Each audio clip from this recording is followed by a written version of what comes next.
to the Society for American Soccer History's Annual Symposium.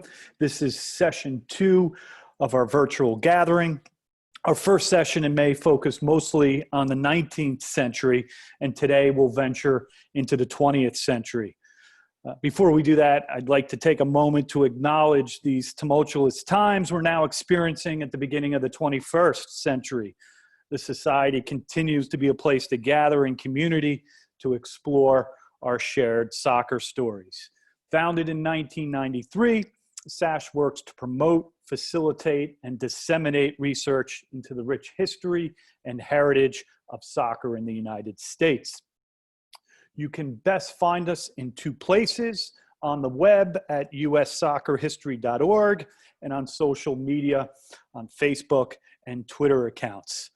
You can join our society through our website, pictured here, and a continued thank you to all our members for your interest and your support. I'd like to introduce our first speaker. Curt Roush is a public soccer historian based out of New Jersey. His interests include metropolitan soccer history, focusing on the National Association Football League.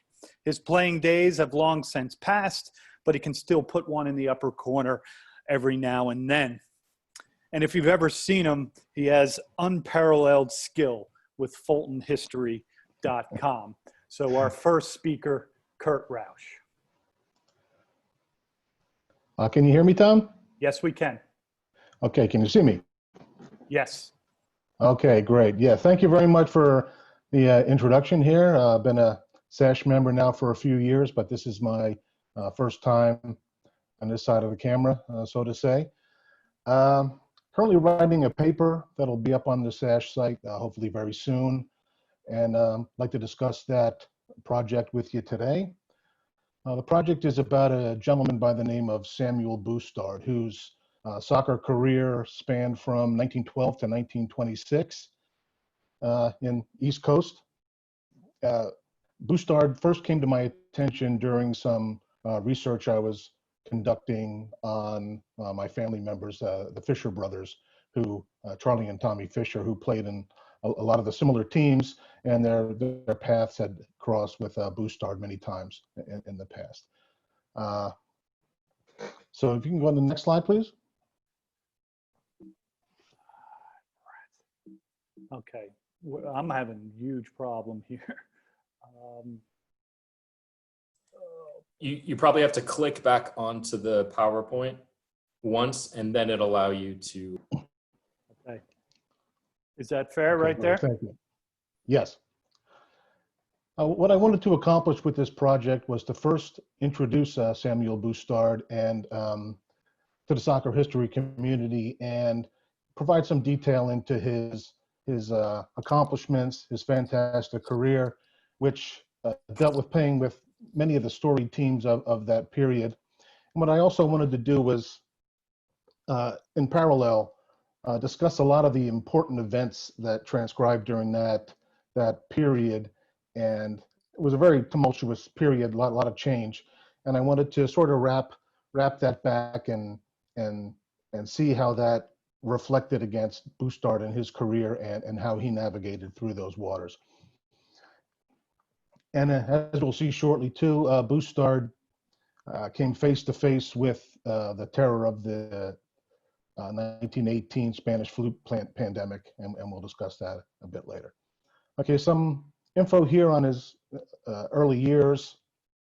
He immigrated to the United States from Belfast, June 1st, 1912. He was just past his 20th birthday. He had some family members that have already immigrated to the Passaic, New Jersey area, which is right next to Paterson. And the first team he played for, first time I see him in the newspaper records, is playing for the Paterson Olympics. And played against the Paterson True Blues in an AFA Cup match in 1912. And that was where he first impressed a lot of people. And shortly thereafter was signed a professional contract by the Paterson Rangers in the 1912-1913 season. Can possibly go on. Okay. Now his rise to prominence here as one of the East's top players. On the left here, we see a list of teams that he played for in chronological order there. And on the right, we can see some of the the major topics and major events that were going on at the time that affected soccer and his career. And as you can see, a little interesting here too on the left is every single one of those teams that is mentioned here went out of business because of one of the reasons on the right. For the All-Star aggregation, that was a concept that started in around 1910 in the Paterson area with Paterson, Wilberforce. They took a lot of the players that had come from the Clark AA team that disbanded, and they were known locally as the All-Stars. And what these teams were was, I like to almost liken them to like Kentucky or one of those major college basketball schools where they have these players for a short time before they go to the pros. These all-star aggregations were just these one-shot teams. Paterson, True Blues, 1912, 1913. The Brooklyn Field Club that won the first National Challenge Cup, same thing. Of course, I have the landscaping crew now that's next door to me.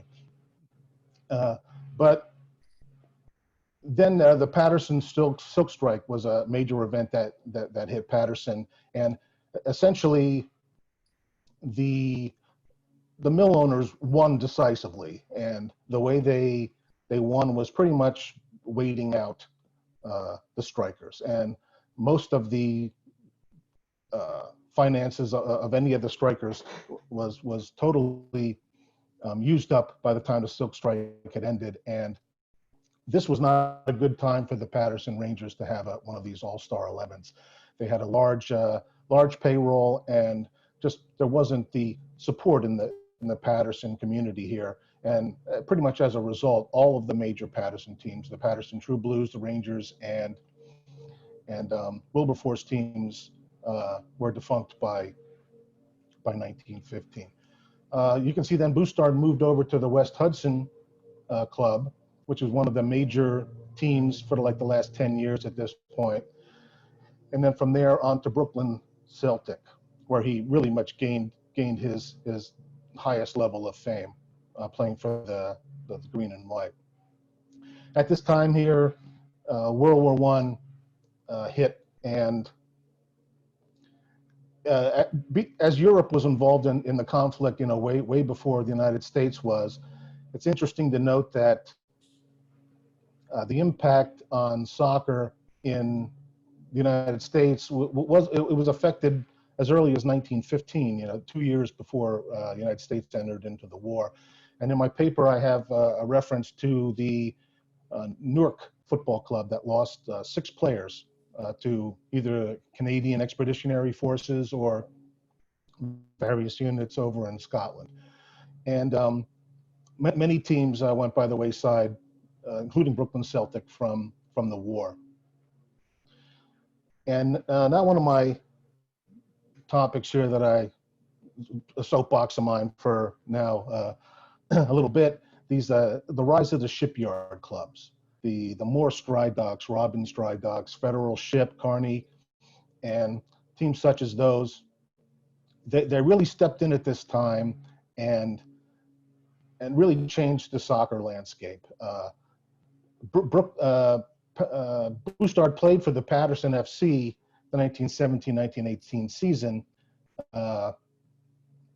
which was very successful. They actually upset Bethlehem Steel to win the National Association League Football League title. But within 2 years after that, due to part of the shipyard meddling and some other factors, Paterson FC was gone. So they were did not have a good impact on the local soccer landscape at the time, these shipyard clubs. There are a lot of meddling with players, tampering with players under contract. But what they did do was they created these super teams, these teams that were that were really fantastic. Robin's Dry Dock was beating just about everyone during that period, and they had some real monumental games with the Erie Athletic Association. During that time too, Bustard was selected to a lot of picked 11s. He was living in Brooklyn at the time, and he represented Brooklyn in the interborough games, and also was a mainstay on the Irish team in the New York Footballers Protective Association games, actually winning the 1917 title there, defeating an American team. And well, during his time with Patterson, he was drafted into the Army in Fort Dix, or Camp Dix at the time. And this too was right around the time that the Spanish flu was making its inroads into the country here. And it really, for this topic, we need to focus on the second wave of the flu, which hit in late September, and really pretty much spread through the military encampments and exploded first at Camp Devens and then moving down to Camp Dix, where Bustard was a soldier. And this pretty much is the event here that really had me sold on the story of Samuel Bustard. On October 14th, he was announced as dying from the Spanish flu at Camp Dix. But Bustard's aunt in Passaic was perplexed that they didn't hear anything about it. So a few phone calls down to Camp Dix, put them in touch with the hospital down there, and they said, no, he's not dead. He's still alive. He's actually recovering. So the next day, his death was retracted in all the local newspapers. And a nice quote from one of the newspaper articles there is that Samuel Bustard was one of the few men who have been able to read his own obituary notice. And I thought this was a pretty fantastic story here, and I wasn't alone. A couple of the newspapers had some of those nostalgia pieces, and Passaic Daily News actually 20 years later had 20 years ago today, went over this story again from Bustard. So you can go on. And after the war, he was lucky enough to recover, and by the time he recovered, it was really only a couple of weeks until the armistice was signed. And being that he was in this depot brigade in the Army, which I guess lost a lot of its usefulness after the cessation of hostilities, he was released from the Army on December 2nd here. And of course, one of the shipyard clubs was waiting for him, and he signed with Morse Dry Dock and played for 2 years. And the shipyard clubs, continued their mayhem throughout the period, at which I get into in pretty good detail in my paper. And actually, Morse Dry Dock went away because they had some issue with the players and the league and the team officials that they decided to call it quits. So there was a house of cards here that was very, very fragile, these teams, because the increased player mobility at the time made it so where, these guys really didn't have much of a need to stay local as much. And they really, followed the money. And Morse Dry Dock, at one point had 6 or 7 players from the Fall River Rovers when they were experiencing some troubles. But what this, as I mentioned, what this did create was really the haves and the have-nots here. In the National Association Football League, we had Erie, Morse Dry Dock, Robbins Dry Dock, Bethlehem Steel, and then you had teams like Bunker Hill FC that replaced the Patterson Football Club when they collapsed. So you had a real discrepancy there in the quality of teams, and you had pretty much more. These teams were more interested playing themselves in cup competitions than they were actually in National Association Football League games. So really, the only place for these teams was another more elite league here. So that led to the creation of the American Soccer League. And Bustard did have a small impact, a brief appearance in the league, playing for roughly 10 games for Harrison FC, where I think either he decided or maybe someone told him, he was getting around 30 years old at this time. So he decided to take a step down. And what one of the unfortunate things that the ASL did create, though, was it was indisputed the top league. And some of the leagues that were underneath it, like Brooklyn Soccer League, New York State League, they sort of became almost inconsequential, what one could say. They didn't get a lot of press, but he stepped down and he played for Bay Ridge at first, which actually was a fine team. They had Nat Agar on the team, and a lot of the players from the Jersey City Celtic team that participated in the first year of the ASL and collapsed pretty quickly. They were very good. And he also ended up playing for some other Brooklyn teams. Also at this time, too, we had the entrance of the St. Louis teams now into the National Challenge Cup competition around this period. And you had Skull and Steel, Ben Miller's, teams like that really contributed to this East versus West competition here. And at one point, Harry Radican put together an all-East team to play against a team that was essentially the Skull and Steel National Challenge Cup winners. And Bustard was selected to that club and played alongside Bart McGee. Tom Flory was a substitute for that, and Neil Clark was on the team. A bunch of fantastic players. So for him to be selected to that team, really shows the caliber of player he was. And then he would pretty much go down and play for a lot of the teams representing the Brooklyn Irish community at the time, the Emerald Celtic, Brooklyn Hibernians, St. Mary's.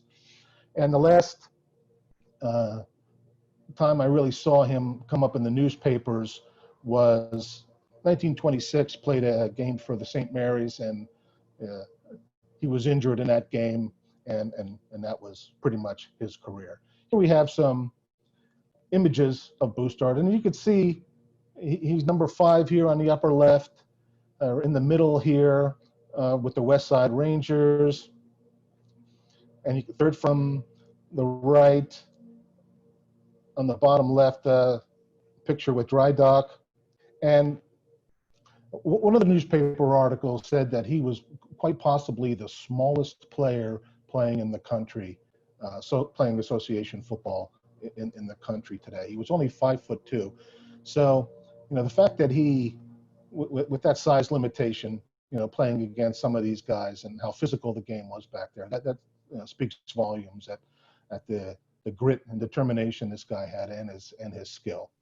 And here we have some images here of him performing with the Irish team and the New York Footballers Protective Association here. And the top left, you could see him. He's on the far left. He's just a very small guy, but he was known for having a lot of speed and a lot of quickness, and just was a great player. So I hope when the paper comes up, I hope invite you all to give it a read, and hope you enjoyed this today. And I wanted to also give a shout out to Tom McCabe and Ed Farnsworth here for assisting me during this project. Their assistance has been invaluable. So back to you, Tom. Thank you very much, Curt. And I have read this paper. It's wonderful. And hopefully Curt does the 3 Ps, right? He presented today.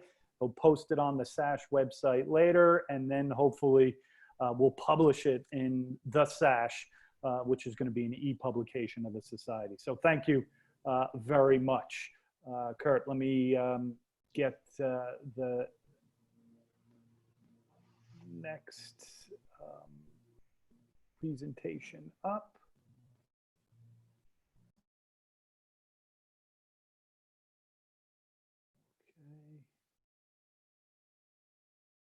So my screen sharing is paused here. Okay. Are we up and running there, Patrick? You can see your slide? I can see my slide. Can you hear me okay? Yes, you sound great. Patrick Okay. Sullivan is a public historian and preservation planner by trade who lives in Atlanta, Georgia. Over the past few years, he has been researching and writing about the people, places, and events associated with the history of early soccer in Atlanta and the South. One day, he even hopes to produce a book about it. He better. Patrick, over to you. All right. Thank you very much, Tom, and thanks to everybody. I really appreciate the opportunity to present today. I guess just to kind of start off, I guess like most of you, or I would suspect that most of you like me, as we're kind of pouring through historic photographs over the course of our research, I think it's human nature to look at some of these trophies, the shiny metal things, and kind of wonder what was the fate of these trophies if we don't know so already. And I'd initially planned to develop this presentation around the work that we've been doing here locally to restore the 1968 NASL trophy won by the Chiefs. And we'll talk about that shortly. But after being inspired by Tom's presentation in Frisco a couple of years ago with regard to the American Cup, and then more recent developments in my own investigations, I kind of thought that we could use some various historic league and tournament trophies as vehicles to briefly explore soccer's early history in the South, which, as Tom mentioned, has been the focus of my research over the past few years. We'll start in New Orleans, Louisiana, where admittedly I haven't done as much work, mostly due to distance and just not being as familiar with the locale, but I have jumped into it recently. Organized soccer got off to a surprisingly late start in the Crescent City, about the late 1890s. And as I say this is surprising considering the port city's large immigrant population and the fact that it was the largest metropolitan center in the South by far during the late 19th and early 20th centuries. Okay. The two individuals that are credited really with starting organized league soccer in New Orleans would be Leeds native Albert Whitehouse, the man on the right, who's credited really with the start of organized soccer in New Orleans after being appointed the athletic director of the Young Men's Gymnastic Club in 1895. Among his players was pro baseball player and later Pelicans and Crackers manager Ab Powell, who was credited really with popularizing maybe the rain ticket and Ladies' Day at the ballpark. The man on the left is John F. Lee, who was the captain of East Ends. Lee was a Scottish immigrant mill worker, an admitted huge Glasgow Celtic fan, and he hailed from Glasgow's East End, hence the name, I'd imagine. A formal league was eventually established in 1896-1897, and donations from the 6 league teams were used to purchase the decorative loving cup that's illustrated here in the center. Lee's East Ends and the ethnic German Edgewaters Club, which was captained by August Carrere on the right, emerged as the 2 dominant teams and the biggest rivals in the young league. They played for the Championship Cup on April 19, 1897, in an acrimonious game that resulted with East Ends defeating the 9-men Edgewaters 2-0. So the league did not really sustain itself past the 1898 season. Some of it was due to some infighting I found in some of the newspaper articles. Also, I suspect it's the fact that Professor Whitehouse left New Orleans around that time. So what happened to the trophy that we just saw? The last we do hear of it is in 1906, when John Lee stated in the newspapers that he had retained possession of the cup and would put it up for the winners of the newly formed New Orleans Soccer League of 1907. This was a semi-professional league that they tried to establish in association with the baseball owners in New Orleans. A.W. Stewart of the old American Baltimore Orioles was part of that. Lee, however, made no mention of the cup in a later newspaper interview that was published a few years before his death in 1958. The image on the left is the photo from that article. I've been in contact and I'm currently collaborating with John Lee's granddaughter. And we've been trying to work. She was familiar with his history, or there's a family history of him and his connection with soccer in New Orleans, but she has no idea where the cup may be. And the fact of with Katrina and other issues in New Orleans, I don't really have high confidence that we'll uncover the status of the trophy. I'm not very hopeful in that regard, but we'll see. Okay, Tom. Okay, next we'll move eastward. into the industrial coal-rich Birmingham district, where reports emerged in the early 1880s of association football being played on the holidays and occasional weekend among Scottish, English, Irish, and Welsh immigrants working in the mining camps dotting the hills outside the city. Hopefully this is this map that I've produced. It shows the locations of some of these mining camps to the west of downtown Birmingham. Okay. Tom, can you switch to the next? There we go. So a loosely structured amateur league was eventually formed in 1897 under the sponsorship of the Pratt Mines Athletic Club, which donated a $160 ornate championship trophy, which is nicknamed the Temple Cup after the popular baseball trophy of the day. The Cardiff Primrose Football Club, a team composed of Scottish and Welsh coal miners, many of whom were related by blood or marriage, captured the league championship cup on August 6, 1898.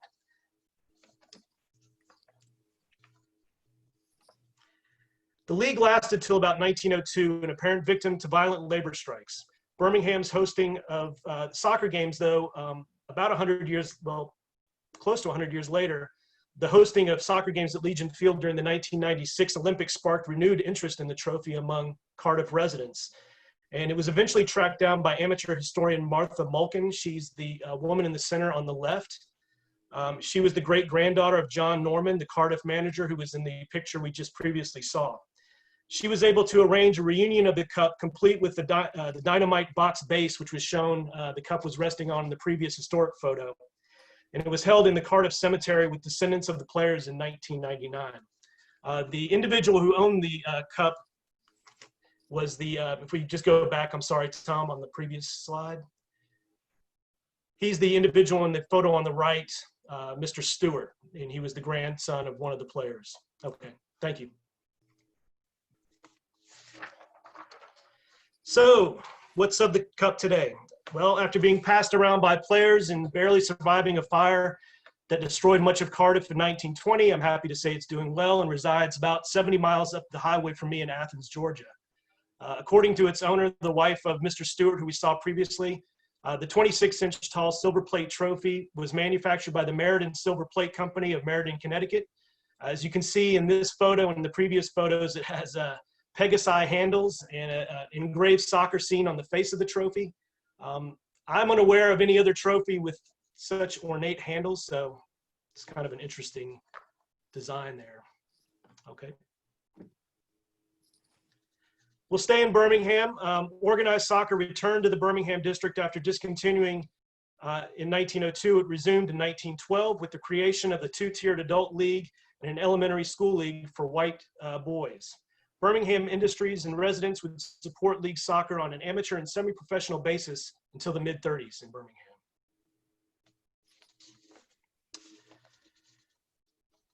The Ramsey Cup, introduced as a mid-season tournament competition in 1913-1914 season, the Ramsey Cup eclipsed the league championship trophy as the most prestigious prize in the Birmingham leagues during the teens and 1920s.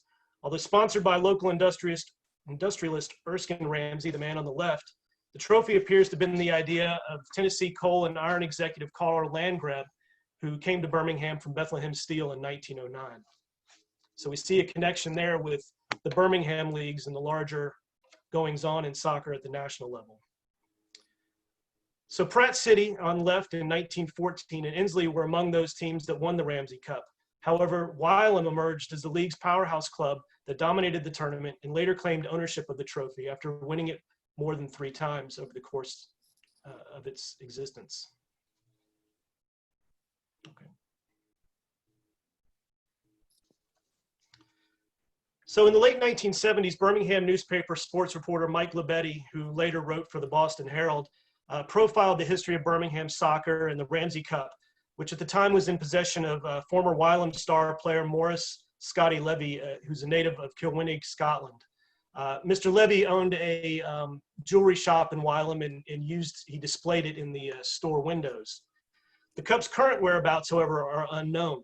I have contacted Mr. Levy's daughter and the descendants of other Wylam players from that period, as well as some descendants of league officials, but I've had no luck to date, although I do have high confidence that the Cup will turn up soon. I feel that I'm on the trail in that regard.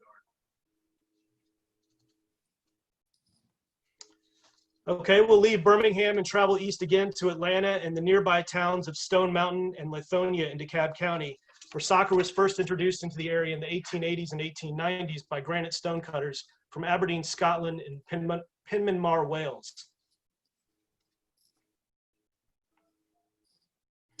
The first game of record in Atlanta took place in early 1908 between teams of Irish, Scottish, and Welsh immigrants representing Atlanta and Lithonia. Although the city's small immigrant population and labor issues in the DeKalb County granite industry hampered efforts to create a local league, Metro Atlanta organizers were successful in scheduling some of the South's first intercity soccer matches against sides from Chattanooga, Birmingham, and the Auburn University Soccer Club. The Metro Area Georgia State Soccer League was finally established in the fall of 1913 with 4 teams representing Atlanta, Lithonia, Stone Mountain, and the Foote and Davies Publishing Company. The local A.G. Spalding and Brothers branch office donated the heavy silver loving cup, as it was described, that was won by the undefeated Lithonia Stonecutters in the league's only season of play. I have contacted several of the family members of the players in this photo, as well as some of the men who worked as administrators and officials, but I've had no luck tracking down the location of the cup and whether it still exists. And so its current status remains unknown.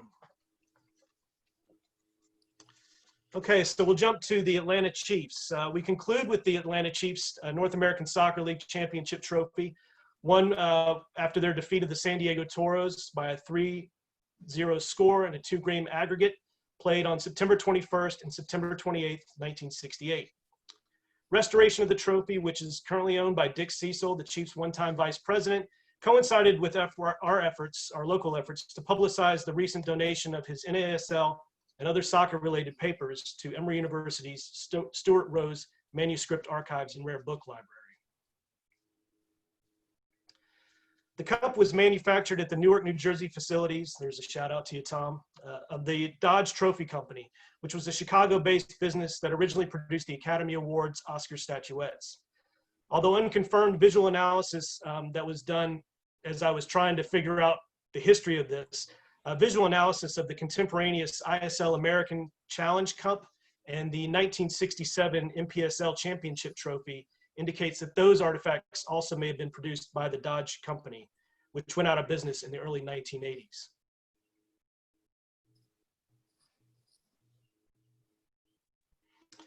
As you can see in the previous photo, time had not been gentle with the NASL trophy. It lived in the back of people's trunks and down in Dick's basement for a while. It had a broken figurine topper and a missing cup lid, although reassembly proved relatively straightforward. A local trophy repair company was able to reattach the figurine at the broken ankle, and a replacement lid was taken from a non-historic cup that we found produced by the Weidlich Brothers Manufacturing Company of Bridgeport, Connecticut. According to my conversation or correspondence with Jim Trecker, Weidlich is also the same manufacturer of the 1973 NASL Championship Trophy that is on display at the National Soccer Hall of Fame. And so, thank you very much. I just wanted to highlight some of these trophies, but by no means are these the only trophies that we know of related to, early soccer in Southeast. We had the photo of the Wylam team from 1914 posing with the League Championship Cup. That's another trophy that I hope to track down. The whereabouts also of the Eastern Division Championship North American Soccer League trophy that was won by the Chiefs in '68 is also currently unknown, as well as other sporadic trophies from the New Orleans, Birmingham, and Atlanta leagues. And that's about it. And thank you very much for your time. Thank you, Patrick. Wonderful to get an underrepresented area talked about and presented about here at SASH. So thank you for that. Mm-hmm. Thank you. We'll pull up Kevin Tallec Marston's presentation and get that started. Everything set there, Kevin? Yep, all good. Kevin Tallec Marston teaches and researches history and governance at the International Center for Sports Studies. He is currently working on the history of the football transfer system in governance terms, a biography of G.R. Manning, and a book about the Oneida Football Club and how they claimed a place of legend in sporting mythology. So a hat trick of projects for Kevin. Over to you, Kevin. Thank you, Tom. Can you all hear me? Good? Yes. Super, very good. All right, so thank you very much for the chance to speak. It's a real pleasure to share ideas with all of you, and I'm really looking forward, especially to the discussion afterwards. So I entitled this "To Be or Not to Be: A Citizen or a Subject." Maybe this is going to appeal to the literature buffs in the group here. I wanted to begin this really with an idea to look at the wider issue of the question of 1950, the England-USA match. I see David has already reacted. That's great. So go ahead, Tom, you can go to the first slide. Joe Macca and his two teammates were not American subjects. That's the headline that you see at the top left from the Belgian newspaper Les Sports. It revealed that Macca was Belgian and had returned to his native country in the weeks following the incredible upset of England. The press in Belgium had asked whether the World Cup had been skewed, whether England were unfairly beaten by a team of American foreigners. We know the end of the story since the case was closed 3 months later with the US Federation, as you see, being fully exonerated and absolved by any violation of the Remake Cup regulations or the USSFA rules. So in a sense, why should we talk about this case any further? The reason I think we should is because I think things are slightly more complex than they may appear. So to be or not to be a subject, a national, a citizen, as Hamlet once declared far more poetically, to be or not to be is not as simple as it appears. The story of Macca and company helps us historically revisit the idea of sporting nationality and nationality itself. And I know Zach has been working on this, so I look forward to his thoughts and reactions to this topic. The case clearly reveals a number of underlying inconsistencies in the attempts to establish an international regulatory order for football, for soccer under FIFA. The ongoing tensions around the definition and acceptance of professionalism in this area, as well as the difficulties of defining nationality in globally agreed sporting and political terms. So in this paper, I'm going to recount the scandal, the basic facts. I'm going to try and frame the surrounding context, and I will discuss the actual nationality issue, and finally highlight some of the points about the privileged position that the US Federation had, largely based on the management of personal relationships at the time, which made the scandal a lot easier to manage, shall we say. Go ahead, Tom. So the front page article of Belgium's Les Sports found itself on FIFA General Secretary Dr. Ivo Schricker's desk in Zurich with a letter from Rodolphe William Schilders, the Belgian Executive Committee member, at the end of August, early September in 1950. And Schilders argued that FIFA must conduct an inquiry and explained that the USSFA registered Macca despite not asking for a release from the Belgian Federation, which had issued a formal protest at the time. Though I have to admit, I've scoured the FIFA archives for any trace of a protest by the Belgian Federation, and there is nothing between 1947 and 1950. There may be something internally in the Belgian archives, and I've never been there, so perhaps that's a thing to follow up. In the meantime, Schricker had written to the USSFA with a copy to Gustav Manning, as you see down at the bottom of that letter, asking for clarifications and citing, as you see, Article 3 of the regulations of the World Cup, which is an interesting point that that's what he cites in his letter. We'll come back to it later on. So what actually truly was at issue? The Belgian paper had alleged that Macca traveled back to Belgium sometime after returning from Brazil. And it said that he was no longer eligible to play as a foreigner because he was required to reside for 2 years in the country before playing on the first team of any Belgian club, since he was a foreigner. In those days, efforts were made to limit the migration of journeyman professionals, especially in countries like Belgium, who were particularly reticent to support full professionalism and who were strictly still essentially an amateur game. The Belgian rules stipulated that the old club retained the player's registration even if he traveled abroad. So Macca's old team in 1947, before he emigrated to the US, had released him to play for White Star AC, which was one of the top Division II clubs. They finished that season actually in the second position on the basis that he was still Belgian and therefore eligible. Next slide, please. However, as the season started in September, the Belgian press claimed that upon arriving in Brazil, 3 players had presented non-US passports. We know the story: Belgian for Maka, British for McIlvenny, and Haitian for Gaetjens. The immigration records, which I've come across, actually show that Maka and McIlvenny traveled with Belgian, British, but they both possessed a re-entry permit. Whereas if you look on the left side, Gaetjens had what was called an I-424 visa, which I'm still trying to figure out exactly what it is, but it is not at all the same status as registered papers.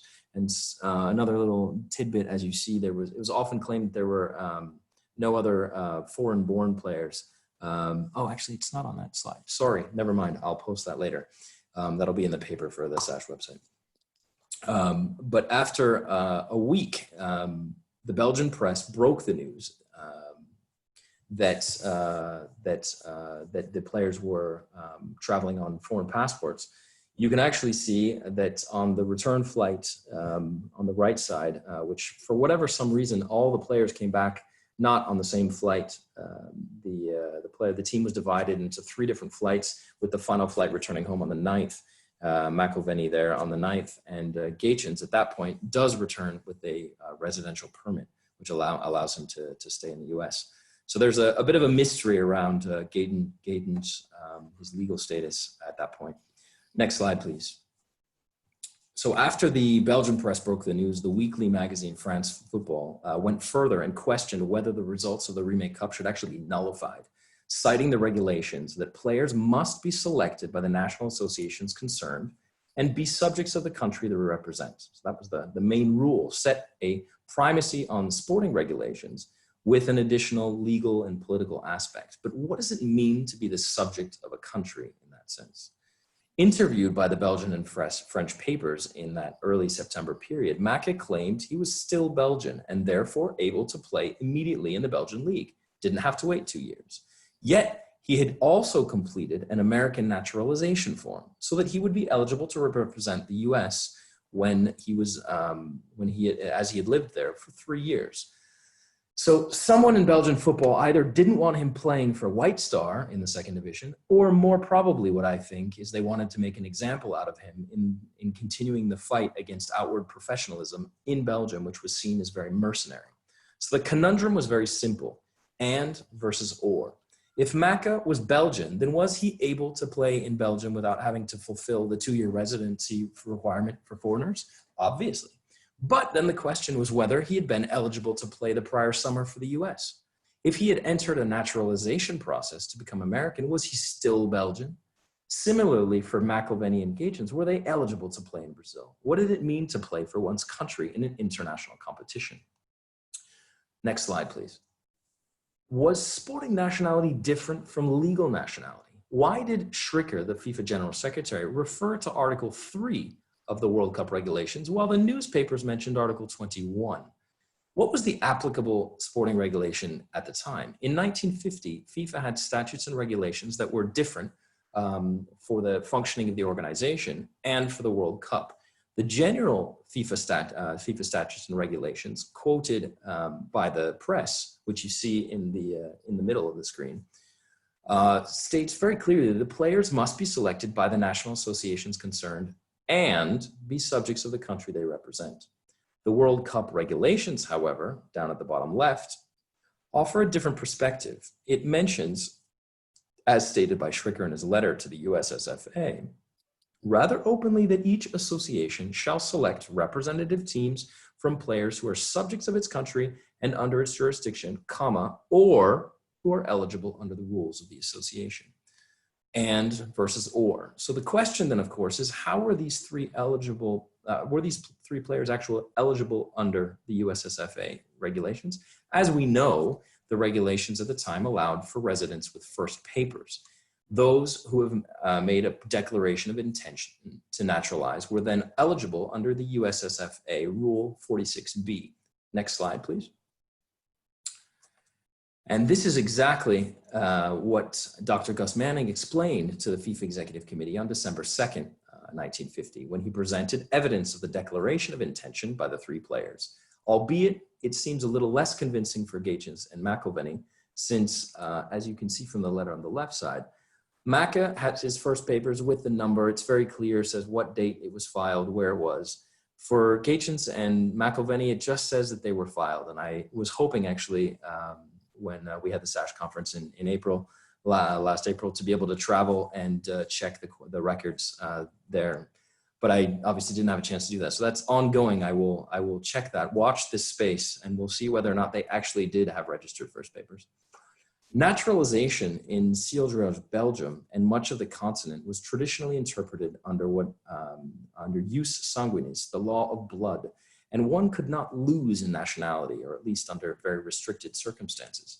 In contrast, the US, even despite its large restrictions to immigration since 1921 and the 24 Immigration Acts, it followed the common law tradition of English jus solis, or the law of the land. The primacy of residence and deliberate choice to immigrate made the question of sporting nationality a complex one, and FIFA recognized each association's autonomy in selecting its players in the 1934 and 38 World Cups. This worked to the advantage of some countries like Italy, which practiced its rimpatriati policy, also known as the oriundi, and again, I know Zach has worked on this, and they obviously won 2 World Cups with it. But defining nationality by choice or by residence, something essential to American identity, and the change from being a subject to some distant sovereign authority to freely choose one's citizenship rather than being subjected to it are issues I think are worth exploring. Ultimately, FIFA's approach to nationality in the international standard left space with gaping holes in the regulations. Nonetheless, everything seems sorted despite significant resistance from the Belgian Rodolphe Seeldraers. He argued for serious consequences if other countries let players without transfer certificates play, as you see highlighted on the minutes from the right side. What was at stake, obviously, for Seeldraers in Belgian football was the professional migration of players across borders in Europe. And Belgium had lost many players in the previous decades to French clubs or Czech and Central European clubs or Italian clubs, and were tired of losing their players for professional mercenaries. So they had a much stricter approach to amateur football, and they looked on professional football with great disdain. Remember also that European football in 1950 was being threatened by breakaway competitions unrecognized under FIFA, such as Colombia's thriving Pro League in 1949 and 1950. Next slide, please, which I think is the last one. Some closing thoughts. As a result, FIFA began requiring each association to play the World Cup and present, oh no, sorry, that's, next slide. Sorry, I already spoke to that one. Here we go. To present their passports as of the World Cup 1954. You see the evolution between the regulations in 1934, 38, and 54. In 34, it was basically all based on sporting autonomy, that associations could do it how they believed, obviously based that the regulations would apply. In 38, it then became a little bit more specific in that associations could choose under that are subject to their country, but they could also have the option of players who received the permission of their association. God knows what that means. And then finally, after this scandal in 1950, the FIFA Executive Committee reviewed the competition regulations and made it clear that players should produce their passports. So the primacy of legal nationality came after this scandal. In parallel to these sporting developments, it's surprising actually that the complaint came from Belgium's Seeldraers, who was a veteran lawyer. He deliberately quoted only the first half of the World Cup regulations that conveniently omitted the "or" clause, which absolved the USSFA of any wrongdoing. Moreover, he also had a close relationship with the US, traveling there often to visit his daughter, whose personal life scandals rocked New York high society in the late 1930s. I can tell you more about that if anyone's interested. Was he still bitter, maybe, that Belgium had lost to the US in the 1930 World Cup? Maybe.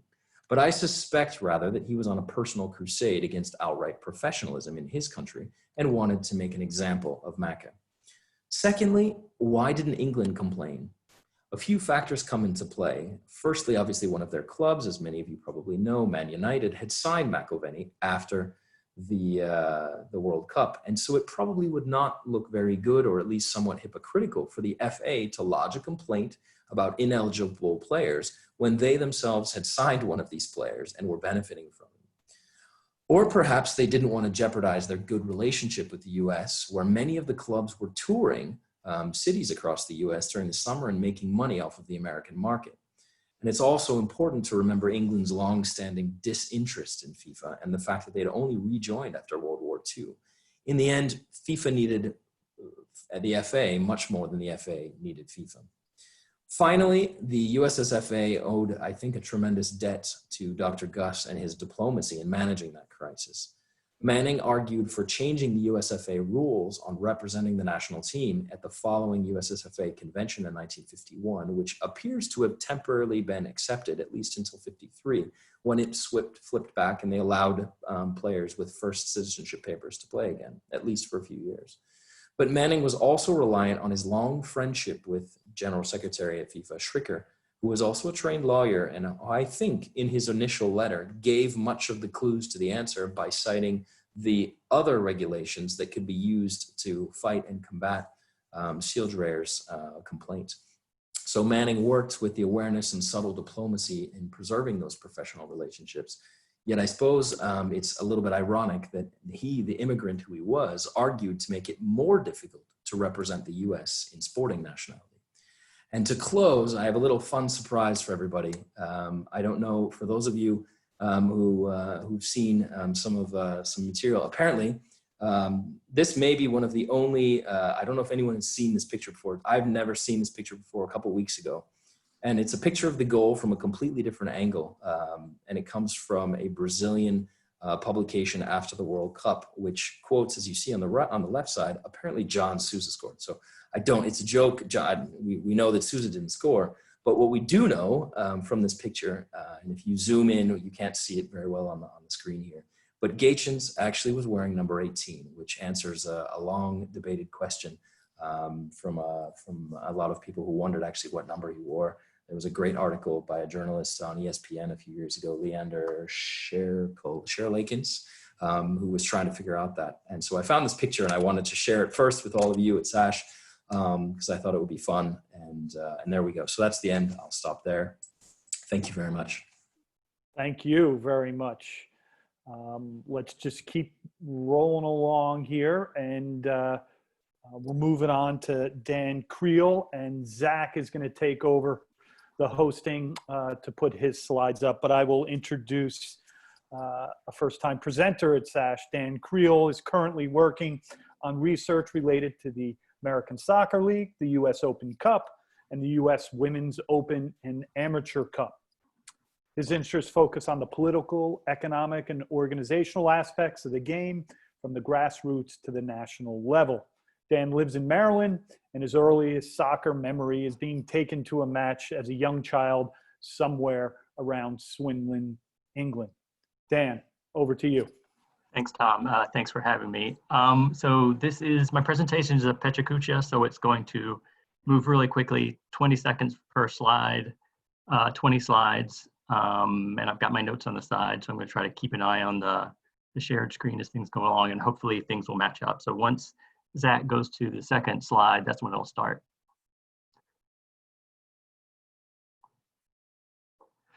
The start for the focus on this specific season came from a general survey of the American Soccer League and the US Open Cup that I've been working on over time. Research on the league during the changing 60s was interesting, and the 72 ASL season had some fun things, but the 1976 season just grabbed me with everything that was going on at that time. The original ASL formed in 1921 as the first understood major US soccer league. It was relatively successful through the late 20s, but basically collapsed in the early 30s due to a combination of infighting and the Great Depression. In the fall of 33, the ASL reorganized into separate New England and Mid-Atlantic leagues composed of amateur and semi-pro teams.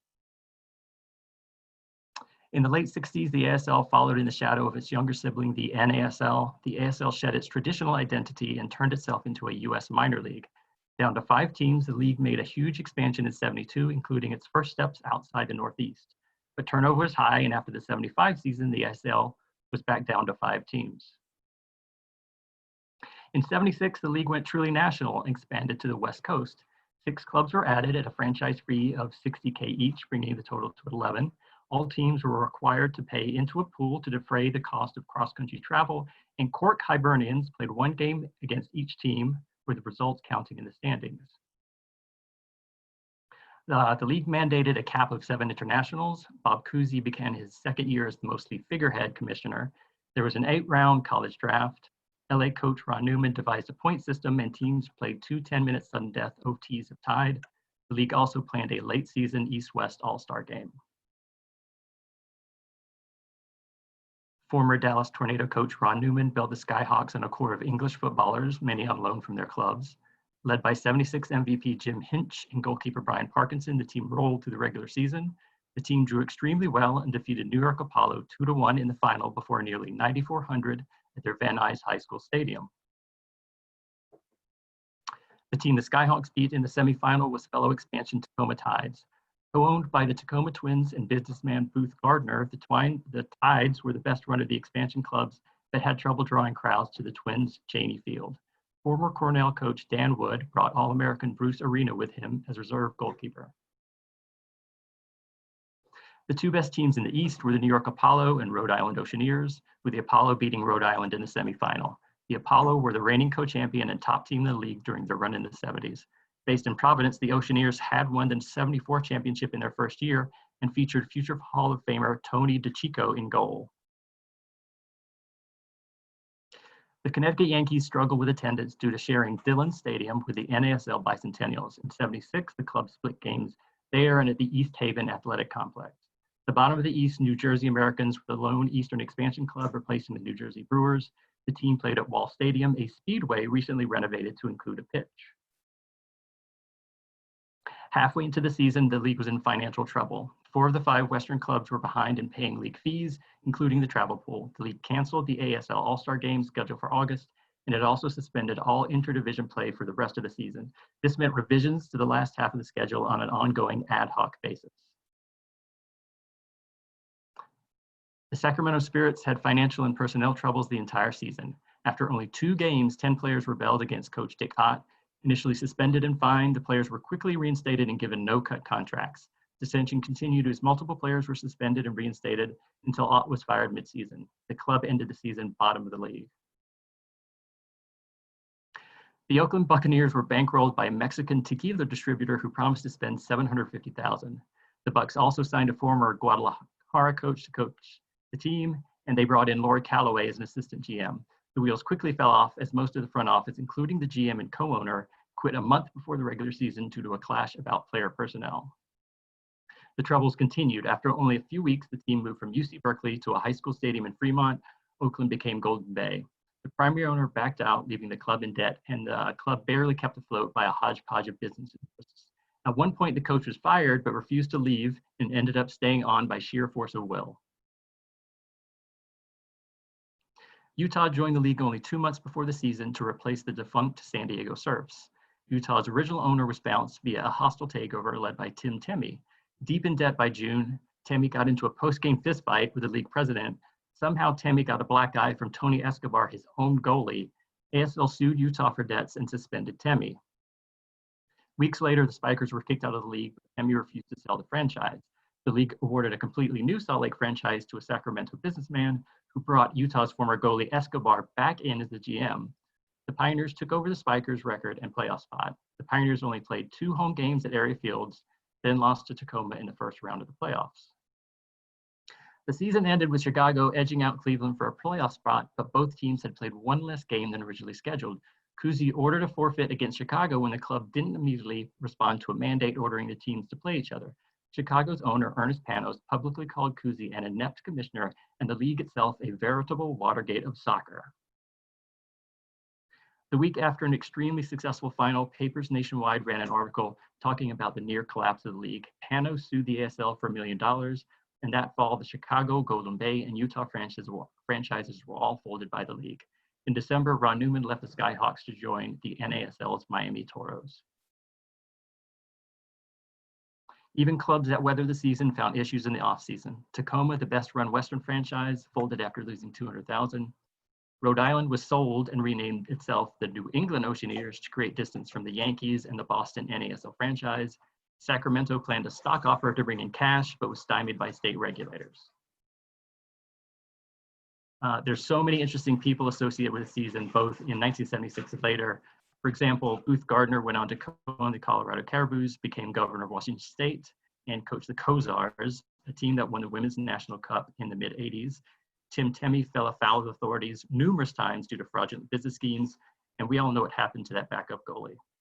So what's next? I've done a good amount of print research through the 1980 season. There's a ton to unpack and uncover, both about this season and the ill-fated final decade of the ASL and spin-off USL. I think there's good potential for a long-term piece, and I'm currently thinking through whether to focus on this 1 year or a span of years. Thank you.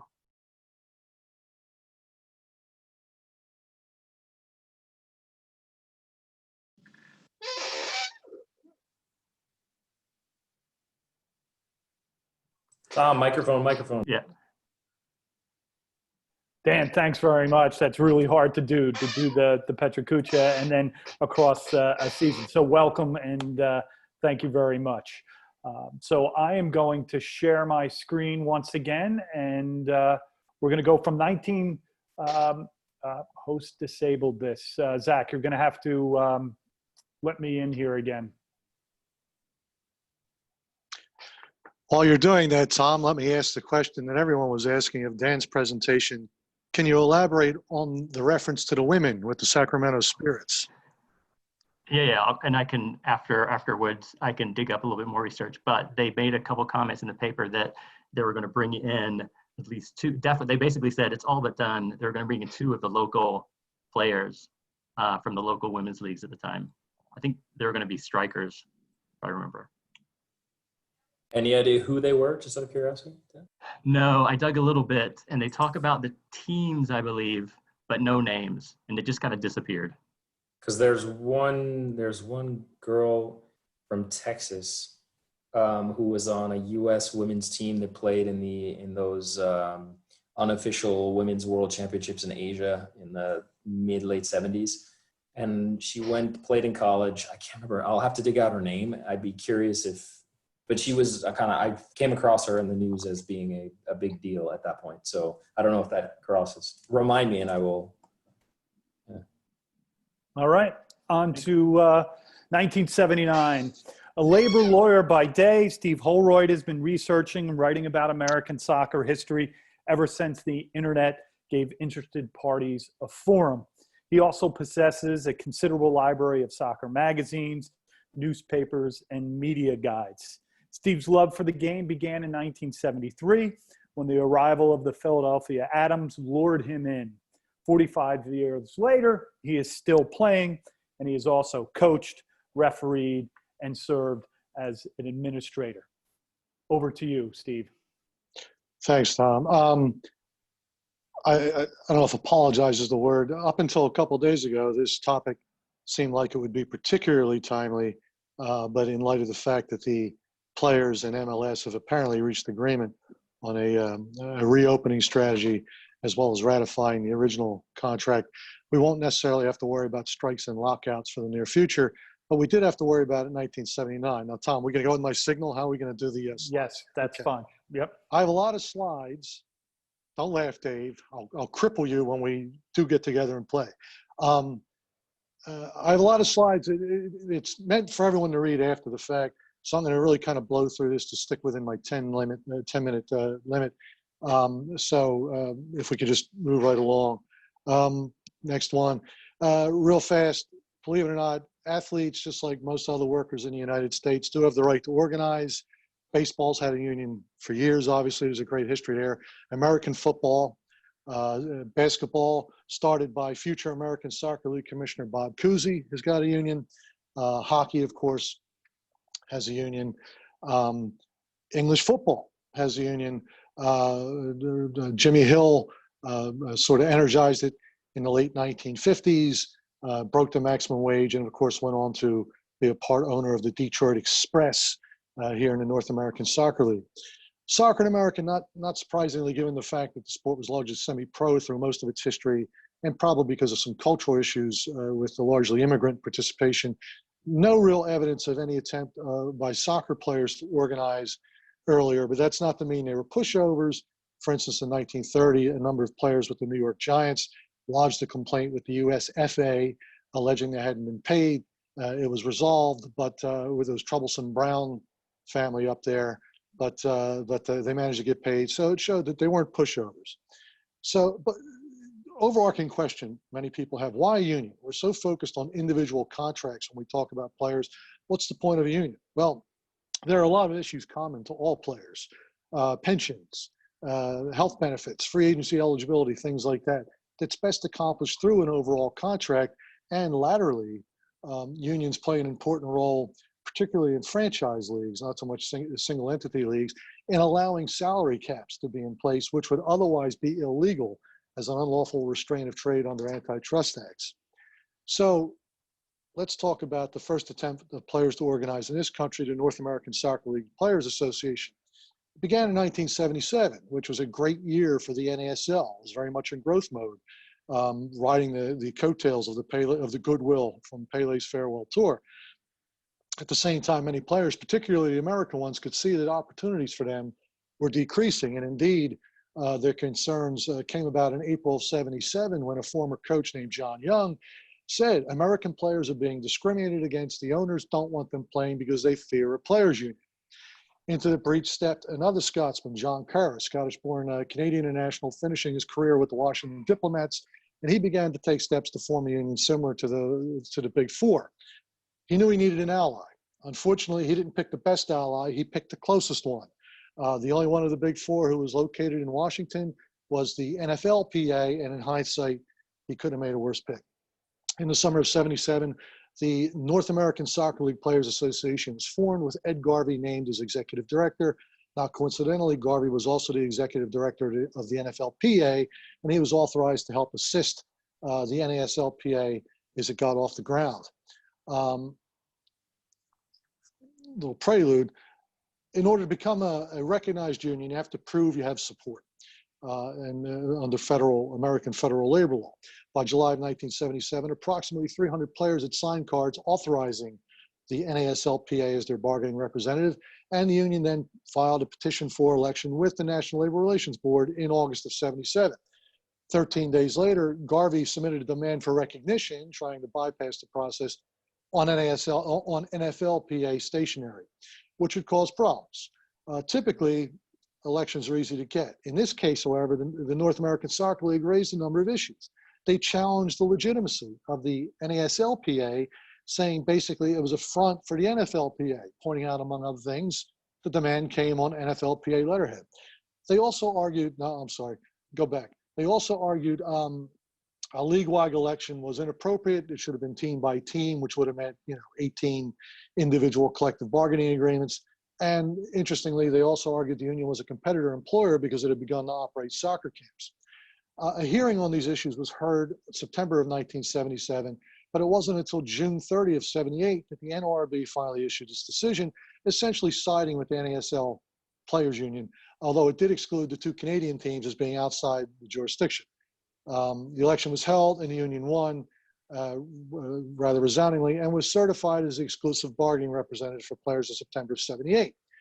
Because of quirks in administrative law, however, the NASL couldn't appeal the board's decision directly. Instead, in order to get the matter into the courts, it would basically have to deliberately break the law and refuse to bargain in order to get what's called a test of certification. And so when the NASLPA made a request to bargain in September 12 of '78, it was ignored by the NASL. The union filed charges, the NLRB issued a complaint, and filed a motion for summary judgment for February 2nd of '79, where it sat. Ordinarily, don't do that. No, go back. There's an itch. Ordinarily, you would just sit and wait because the parties, the employer in particular, is required to maintain the status quo as far as working conditions, and we'll talk about that a bit more. However, the NASL was trying to get cute. In January of '79, the league requested 246 working visas from the U.S. Department of Labor, one more than in 1978, but it's important to note 476 players used the allotted visas in 78 because you could swap them out. The union challenged the number requested, arguing that the NASL was trying to push American players out of the league, pointing out there were plenty of available American players to replace players who might have left a visa. Basically, the union was challenging the revolving door policy the NASL had in place. The DOL essentially sided with the union, reducing the number of visas to 220, and more important, ruled that a visa cannot be reused unless the initial player was injured or quit voluntarily and left the country. It also basically doubled the minimum salary required under a visa. So it was a big win for the players, which left them feeling rather emboldened. A little side note, two players, Kevin Keelan with New England, David Robb with Tampa Bay, had filed charges against the union with the NLRB, claiming that the union was being discriminated, it was discriminating against foreign players. Charges were dismissed. Now, while the NASL had already won the right to be recognized, had already been certified, it was growing impatient with the process. And so it decided to further flex its muscle, having succeeded before the DOL, and decided it would try to force the league to drop its legal appeal and come to the bargaining table. So prior to the 1979 season, the players began to threaten to strike. Now, again, as opposed to most strikes, which are designed to put pressure on an employer to provide more money or better benefits, the goal of this strike was to get the players that which they already had, the right to sit down and bargain. The union set a deadline of March 31st for the league to come to the table. If the league was not at the table, the union would then take a strike vote. League didn't come to the table, and the players voted basically 2-1 to strike. On Friday, April 13th, the NASLP announced that the players were on strike. And at that moment, the union learned, which many unions both before and since have learned, there's a deep drink of water between talking about a strike and actually going on strike. That weekend, there was a wide disparity in participation. Some games utterly unaffected, other games chaos. Here's 3 quick examples, which I won't read to, except California, which is pictured there. They actually had 5 regulars picketing outside the stadium in Anaheim. 2 great examples, though. Fort Lauderdale strikers lived up to their name. 16 players walked out, and they were forced to play Coach Ron Newman, who's pictured there, along with players picked up off the street, and 2 scabs, George Best and Nene Cabillas, in a loss to a Washington team that lost only 3 players due to the strike. Detroit Express, missing only 2 players, faced a Memphis team that only had 1 regular playing, and his agent was the goalkeeper. Particularly emblematic of the chaos surrounding the strike was the Cosmos. The Cosmos initially voted 20-2 in favor of the strike.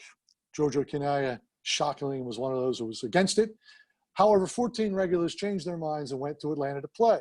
And everyone was watching this. Indeed, press reports indicate that players from around the league were calling in Atlanta and asking, is Beckenbauer striking? And when finding out he wasn't, they didn't as well. Ultimately, only 143 players, less than a third of the league, actually went on the strike, and most of them American. Nevertheless, the union vowed to continue, saying that the participation was less than expected because of issues with immigration laws. Immigration laws tend to pop up in American soccer an awful lot, going back all the way to 1894. In 1979, the issue was whether foreign players who decided to cross the line and play would be deported as strikebreakers, which is prohibited. Conversely, the owners were telling players that if the foreign players, that if they participated in a strike, it could get them deported. So while that issue was up in the air, Garvey was scrambling to save face. On April 16th, the union offered to end the strike and promised not to strike again, even if there was no agreement on a collective bargaining agreement when they got to the table, if the NASL would come to the table. The NASL ignored the offer. On April 17th, Garvey, Kerr, and representatives from several other teams met with the Cosmos players to try to convince them to join the strike, knowing that as the Cosmos went, the rest of the league would go. The Cosmos demurred. That same day, INS killed what little support for the strike was left among the foreign players by announcing that foreign players on a current visa, in other words, not brought in to be strikebreakers, would not be deported. At that point, with the strike largely an all-American prospect, the league called the strike off. Now, the denouement of the strike. With the strike and utter failure, the NASL returned to business as usual and had a successful year at the gate with its highest average just over 14,000 at that point. 2 weeks after the strike, the NLRB finally issued its decision affirming the election decision and finding that the league had unlawfully refused to bargain, which is what the league had been waiting for. They filed an appeal to the U.S. Court of Common Pleas.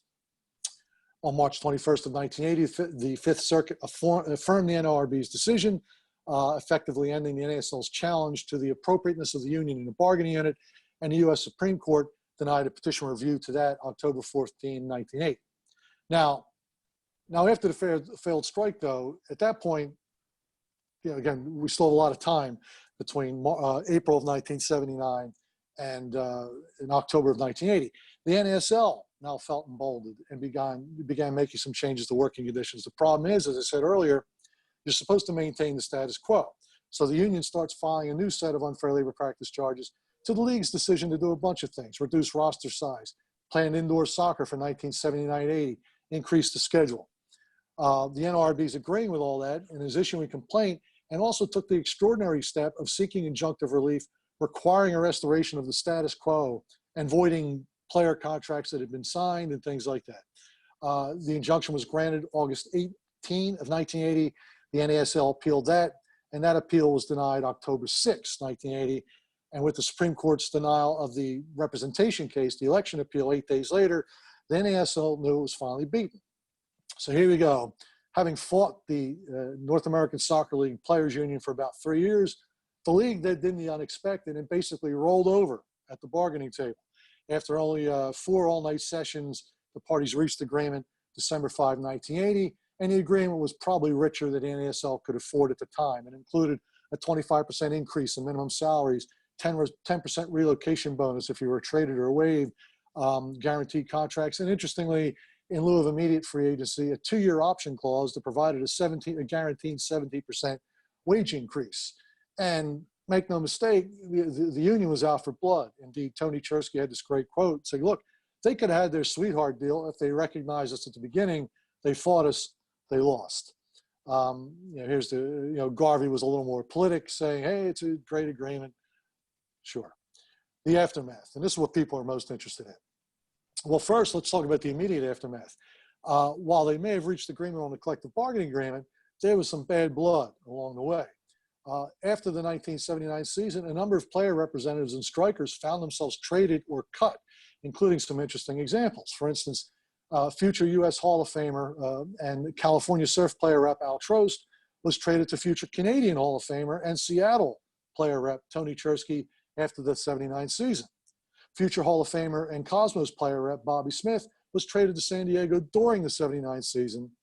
And someone who should be in the Hall of Fame, Chet Messing, who honored the line and did not play when Rochester went on strike, never played in the North American Soccer League again after the 79 season, despite starring in the indoor league into the early 1980s.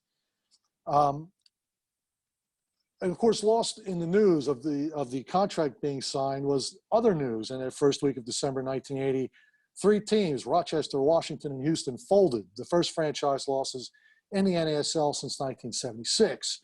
The league was not healthy, and now the lack of flexibility that the CBA provided did not help.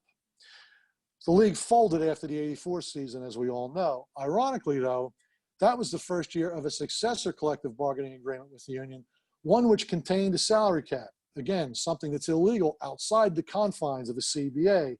So the league actually helped, the union actually helped the league exist one more year, but as we now know, too little too late. So here's the summary. People often ask, well, who's to blame? The league, my view is the union didn't kill the NASL. And frankly, the strike of 79 was barely an itch to be scratched. However, the union's presence, and more to the point, the league's decision to battle the union for as long as it did, certainly handicapped the league as far as shoring up fissures that began to be exposed in its base after the great expansion of 78. And I want to point this out, though. The league wasn't totally crazy. While the legal arguments it offered were, frankly, I say this as a labor attorney, kind of frivolous, the league had greater concerns. It must be recalled that the league was also in the process of suing the NFL because the NFL had passed a rule prohibiting NFL owners from owning any other teams, which was seen as a direct shot at the NASL, which was largely being bankrolled by Lamar Hunt and to a lesser extent the Robbie family in Fort Lauderdale. So the league could be excused for thinking that the players' union backed as it was by the NFL Players Union, was a mole. So, you know, but unfortunately, while ostensibly fighting against the NFL, all the NASL did was manage to shoot itself. Again, let's talk about the status quo with working conditions again. Because of that, the NASL was unable to consider cost-saving moves post-78, such as, you know, perhaps reducing roster sizes, cutting salaries. The most fatal blow may very well be that because of that status quo issue, the NASL decided against staging an indoor season to compete against the new major indoor soccer league in 78-79. The league probably thought it wasn't worth the inevitable litigation, and indeed they weren't wrong. When they tried it in 79-80, there was litigation. The end result was the MISL had the winner of 78-79 all to themselves, establishing a foothold, but more important, allowing it to become the NASL's primary rival going forward. It's interesting to note that given the MISL's raging, albeit short-lived success in its first 10 years, it, in stark contrast to NASL, had a great relationship with its union, embraced unionization, and had a solid working relationship with the MISLPA, which was led by none other than John Kerr. Ultimately, the failures of the NASL in addressing the union issue was a microcosm of those that ultimately doomed the league: short-sighted ownership and battles between native players and imports. For those interested in a deeper presentation, because I know I blew through this because of, I don't want to take up all the time, Tim Hanlon, who's on the call, hosted a wonderful discussion. The link is there as part of his Good Seats Still Available podcast. It is John Kerr's son, Bo. I don't know if he knows much about it. Well, I don't know if he was that involved with the MISLPA, to tell you the truth. Citations, obviously, Soccer American local newspaper articles. And I thank you for your time. How long was that, Tom? Oh, I didn't have the clock. Okay. Yeah, but wonderful. Wow. Such a tour through the ASL and the NASL. And Zach Bigalke is our next speaker, and he will take over the sharing capabilities here, as he will be the last presenter today. So to introduce Zach, he is a PhD candidate at Penn State University, whose work relates to the history of identity formation through multiple football codes in the United States and around the globe. He's currently working on a dissertation project related to the national identity of foreign-born players in international soccer tournaments, as well as a book on regional identities in American college football. And congratulations to Zach for recently passing his qualifying exams. Over to you, Zach. Hey, thanks so much, Tom. You know, it's great to be here with all of you for the Society for American Soccer History's second edition of our First Friday Zoom Symposia. I hope this becomes a regular tradition, and we'll be talking about that soon enough in our annual general meeting. This is a Pecha Kucha though, so let's roll right in and get going over the next 7 minutes. I'm here today to talk to you about a topic that might seem a bit out of place for a series of presentations on American soccer history. Specifically, I want to take the next few minutes to talk about an underappreciated impact that American-born women have had on Mexican soccer. For most American soccer fans, the first thing that probably comes to mind when thinking about Mexican soccer is the history of 2-0, most memorably executed here by Landon Donovan in the United States in the 2002 World Cup round of 16 in South Korea. What likely does not come to mind is the long history of Mexican women's soccer, dating back to the first two unofficial Women's World Cups at the beginning of the 1970s. The Mexican women took third in Italy in 1970, then lost in the final at home at Estadio Azteca in front of 110,000 spectators in 1971. Mexico failed to capitalize on these early successes. FIFA failed to sanction a Women's World Cup for another 2 decades, despite the successes of the 1971 tournament. With few opportunities to play, Mexican women struggled to gain a foothold when the World Cup returned in 1991. When Mexico finally returned to the Women's World Cup in 1999, they relied on a large contingent of naturalized Mexican-American women. With the US women's national team overloaded with talent, Mexico took advantage of Mexican ancestry to build their squad. At the 1999 World Cup, Mexico landed in the group of death. In total, Mexico included 10 Americans on their 1999 World Cup roster. 8 saw action in at least one match, starting with 7 American-born starters in the opening 7-1 loss to Brazil. 5 American-born players started the second match, and 2 others entered as subs in the 6-0 loss to Germany. In the final Group B match, Mexico could not replicate its 1971 World Cup semifinal victory, as Italy prevailed 2-0 against a team featuring 6 American-born starters. After the 1999 World Cup, Mexico failed to qualify in 2003 and 2007, losing to Japan in a qualifying playoff both times. American-born women, including team captain Monica Gonzalez, played critical roles along the way, however, as Mexico did reach the 2004 Olympics. When Mexico qualified for the Olympic tournament in Athens, they included 6 American-born players on their final 18-woman roster. In addition to Gonzalez, a new generation of Mexican-American talent like San Diego-born Dioselino Valderrama suited up for La Tri. One player, Santa Ana-born Marlene Sandoval, used her participation in 2004 to springboard onto the 2011 World Cup roster as well. She is one of just 5 women among 29 American-born Mexican stars to play in more than one tournament for the country. When Mexico finally returned to the Women's World Cup in 2011, Sandoval was joined by 5 other American-born women on the final roster. 3 of the 6 women started in the 1-1 draw against England, and 4 were included in the starting 11 in the final 2 matches. On the final match day of the group stage, Mexico needed to beat New Zealand and for Japan to defeat England to advance. Neither happened, as New Zealand scored in the 90th minute and again in stoppage time to salvage a 2-2 draw, while England downed Japan 2-0. 4 years later, 3 of those American-born players, Elena Garcia Mendez of Los Gatos, California, Monica Alvarado of Santa Monica, California, and Veronica Perez of Hayward, California, featured among the dozen Americans playing on Mexico's 2015 World Cup roster. Stuck in another group of death, Mexico finished behind France, England, and Colombia. 4 starters against Colombia were born in the US. That number increased to 5 against England, though it dropped back down to 3 in the decisive finale against France.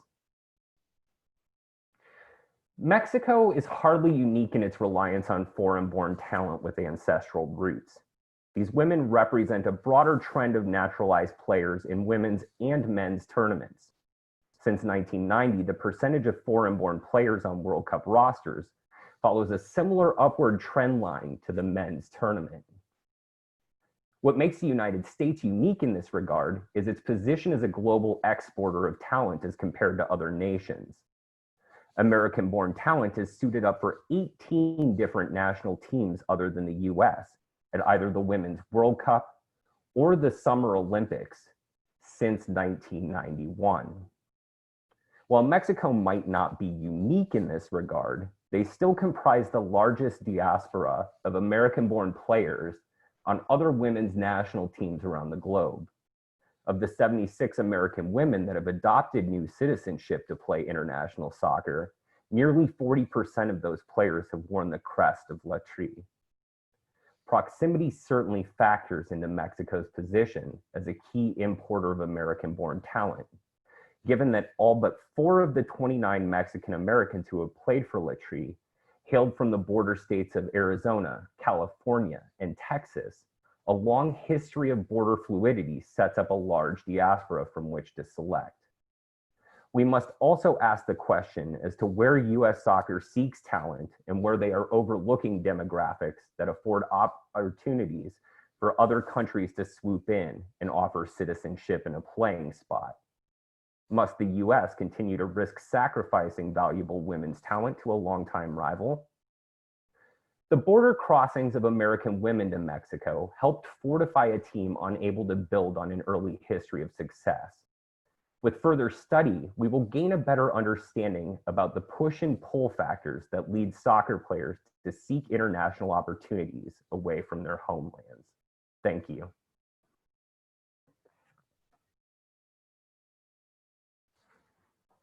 Tremendous, Zach. And that concludes quite a lineup of presentations, different topics, different styles of presentation, but thank you to everyone. So I'd love to open it up to some question and answers, and then we'll have a very brief annual business meeting to kind of give a secretary's report, a treasurer's report, and a brief statement from myself and any new business. So please, questions first. I have one for Kevin, and I'm sure he's really surprised about that, if I may jump in. But, you know, I'm really curious if there's ever been documentation as to how they define subject. You know, I think a big thing that comes down to it is if you're a subject of a country, a subject of a nation, you know, does that mean you're paying taxes within it? Does it mean that you're, you know, you can call on the fire department if necessary? Do you have to have full citizenship rights to be subject to the laws of a nation while you're living there? And so I'm just curious, has FIFA ever laid anything down more specific to that? I'll preface my answer. I'm not a sports lawyer, but I'll try and answer as best as possible. I mean, the question of definition of subject, I think, is fascinating. And going into this, I started to read about the history of nationality in the U.S. Going through, there's absolutely fascinating literature, and I don't know. I mean, aside from Steve, I don't know if there are any other lawyers in the group, but there's an amazing development of jurisprudence and cases from the mid 19th century that define what an American citizen is and what a foreigner is, how a foreigner is considered under American law in terms of being under the jurisdiction of and being a subject of. And there are some incredible cases of people who were, you know, this brings up the whole question of first papers in the naturalization process, but there are even apparently cases in, there was a very famous case at the end of the 19th century of an Austrian or a Czech refugee who fled, was picked up, emigrated to the US, and then was working in Turkey, got stuck in Turkey, picked up, and the Austro-Hungarian Empire kidnapped him, and they put him on a boat and they were trying to bring him back, and the US claimed him, even though he wasn't a citizen. They claimed him and said, we protect him because he emigrated and he put down, I don't even think he was first papers, but he wasn't a diplomat. There was some incredible story behind that. Now, how does that link to sport? FIFA, at least up until the 1950 situation, there was I've never come across any developed idea or concept of what nationality means. And it's still an ongoing debate. And you have the question of people who can represent countries at youth level up to the age of, under 23 and then can change. But what I think is interesting in this case is there is a real divide between countries that follow what I described, and I didn't have time to go into this, but the whole jus solis, jus sanguinis, the blood and the land, is citizenship defined by residency, in which case, FIFA seems to define that and say, oh, well, if you live in, if you change your association after 2-3 years, depends on the years, you can play for a new association. You can play for a new country. So there's a certain element of residency that plays into sporting nationality, quote unquote. But if you want to know more, I think I put you in touch with the colleague of mine here who did his PhD on sporting nationality. he's the guy who knows everything about it. He's way, way more qualified to talk about that than I am. Totally. Yeah. Well, thanks for Sure. speaking to what you know about it for sure. For what it's worth, Zach, I pulled Black's Law Dictionary, and interestingly, it defines subject, and it has a definition, but then it has an explanation, which is what a lot of an annotation, if you will, and it talks about basically subject is a broader term than citizen. People who are subject to the power of the state and to its jurisdiction, and as owing to it, at least temporarily, fidelity and obedience, can be subjects. So I suppose, assuming that, because again, definitions evolve, assuming this is kind of the language that was in place back then, back in the 1920s, 30s, 40s, it would seem to indicate that FIFA had an understanding that the subject might include resident aliens. Well, at least in terms of FIFA, there was a huge debate in the 1930s on the nationality criteria, and this is where I think you've worked on this already, Zach, on the question of the Oriundi, the South American players and all of the Italian diaspora who were called back under fascist Italy to represent the nation. But FIFA had a problem with it because they tried. FIFA doesn't understand nationality anyway. Look, they give nationality to 4 British countries. And there's an exception that's built into the FIFA system. They admitted Bohemia in 1907 as a country from a sporting perspective. And then, they kicked them out. The whole notion of what sporting nationality is, and even up to today, I know that there was a huge case with Gibraltar over the last 25 years, and they finally got recognized by UEFA. I think it was 6, 7, 8 years ago. But they tried to get recognized by the Olympic Committee and by FIFA already in 1991 without any success. And of course, as we know, if you own an Irish setter, you are eligible to play for the Irish national team. Hey, easy there, right? Jack's Army, right? Jackie Troll didn't prove that. the joke was a 2-week holiday. Zach, have you ever come across the Flores twins, Sabrina and Monica? I have not. Okay.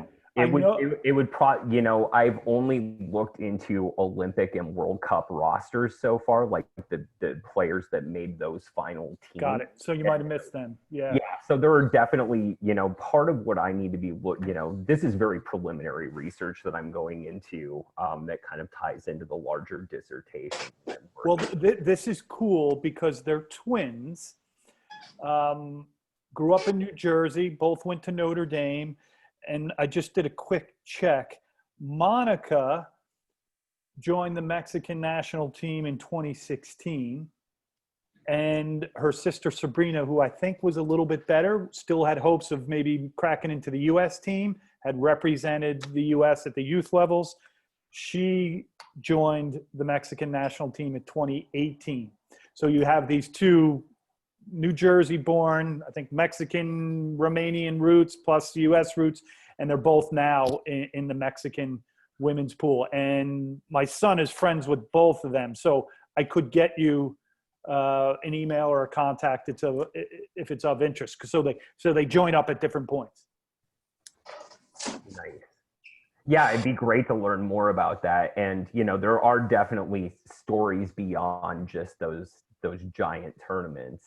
Right. I think even looking at regional tournaments, looking at right, and she could be joining. I think one of them is playing in Valencia, Spain, for their women's team. So they're still trying. They're in their early 20s, so they could potentially by the next World Cup represent Mexico. Nice. Yeah, I'll have to look more into that. So thank you. You got it.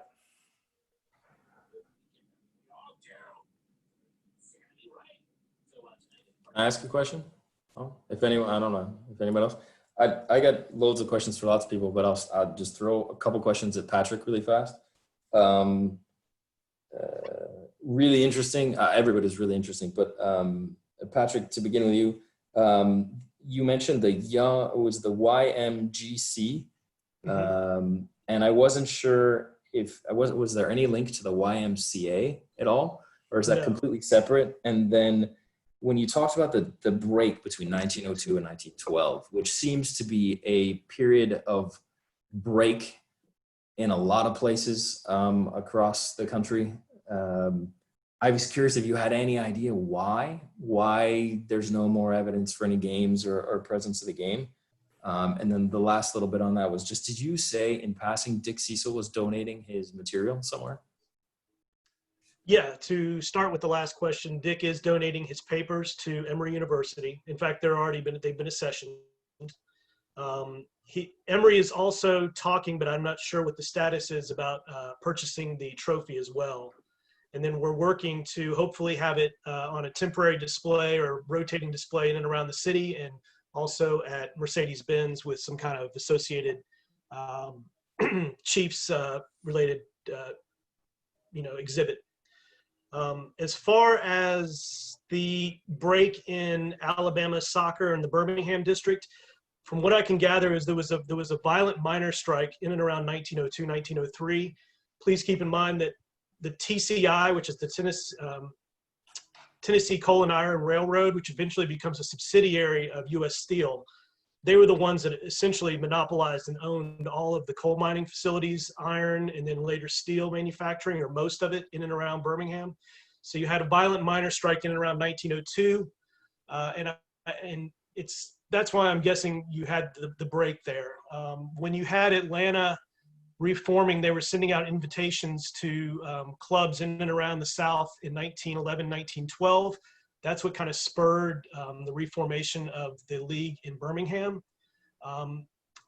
Cardiff, which was the big team earlier, they kind of faded away again when they had later strikes, and then again, of course, the fire in 1920, and that was essentially it for Cardiff. And really, Cardiff is nothing more than that building that I showed you, and a couple houses now. There's nothing left of it. And what was your first question? I apologize, Kevin. It was on the YMCG. Oh yeah, there is no association with the YMCA. It's actually still in operation. It's the New Orleans Athletic Club, and still exists in New Orleans today. This is something that I've been trying to work with John Lee's granddaughter. They have their archives at New Orleans University, but with the pandemic, obviously we haven't been able to access that. So that's one of the next steps that we're looking to do moving forward.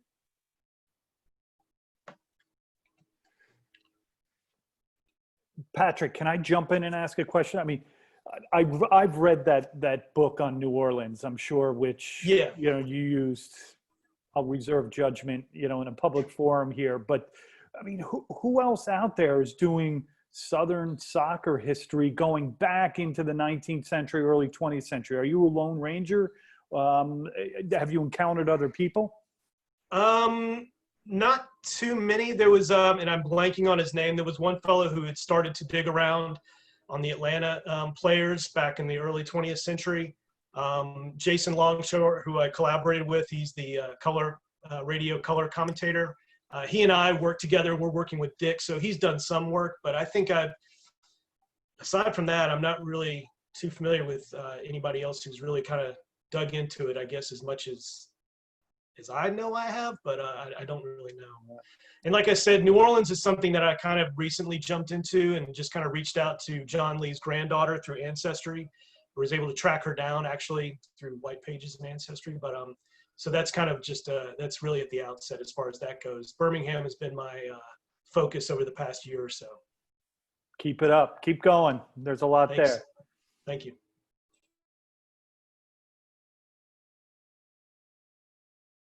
And I'm going to ask Curt Roush a question. When we were talking, what fascinated me was his take on the shipyard teams.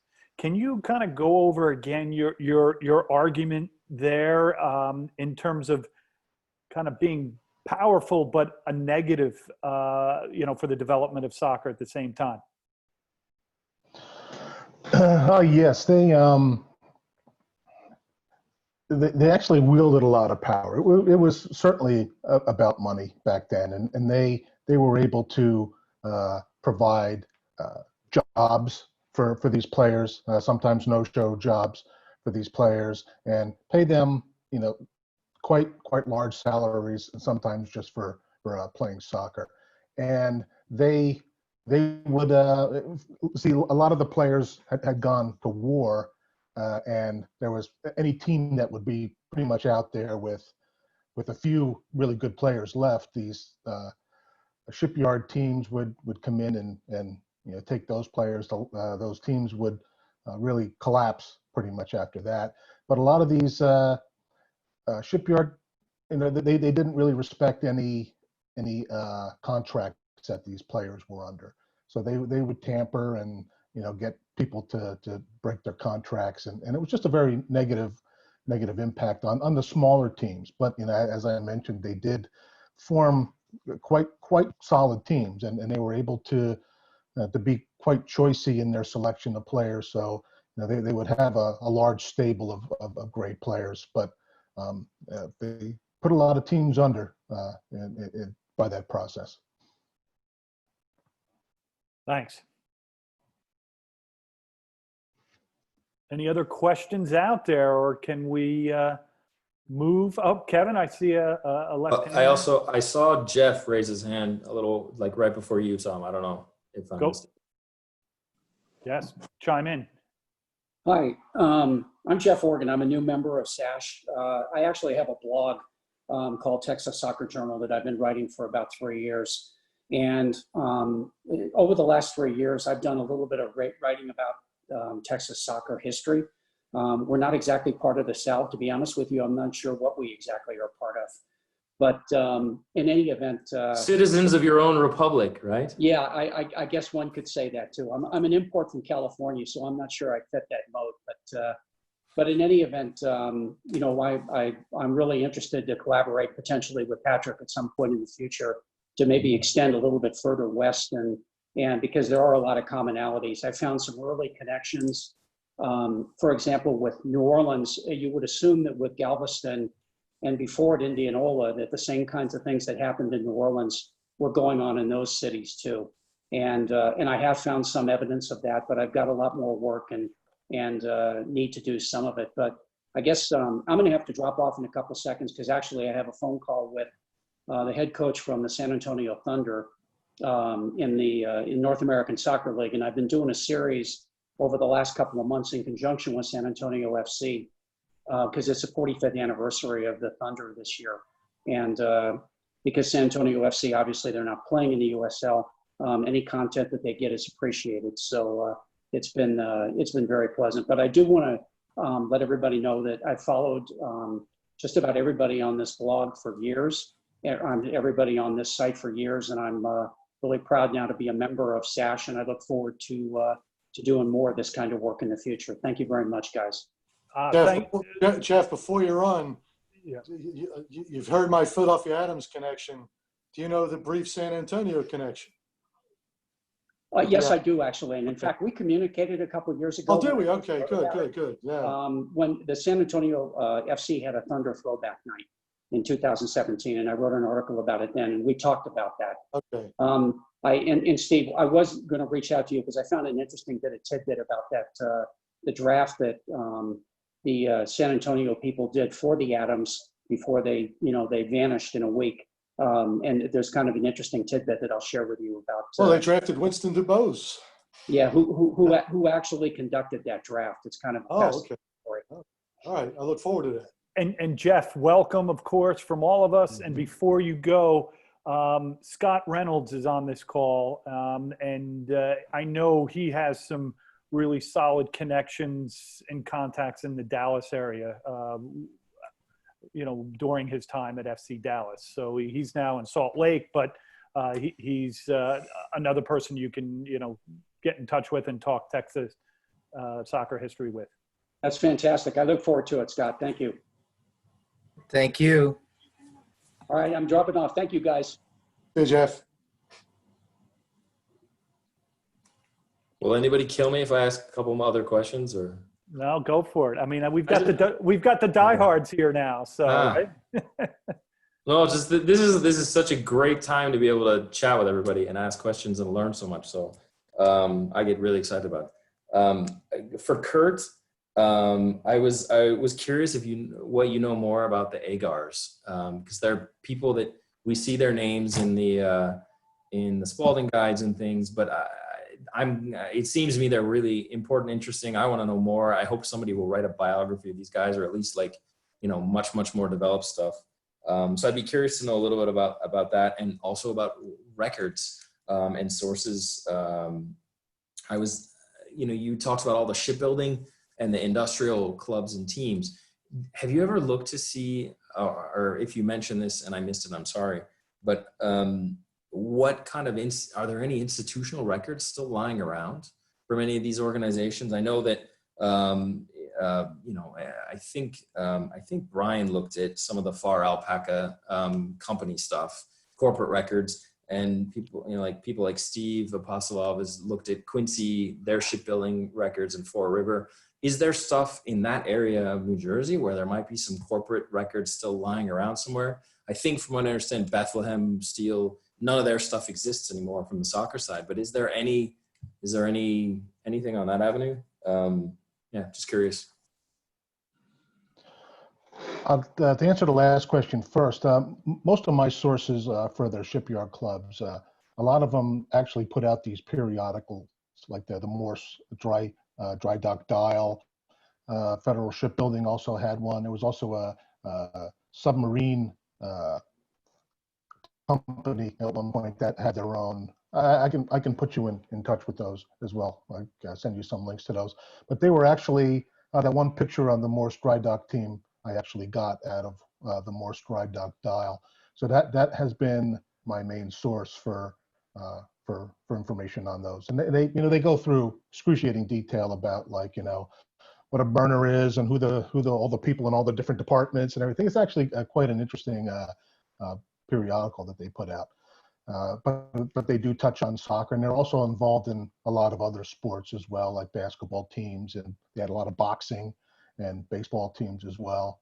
So pretty interesting organizations, these shipyards.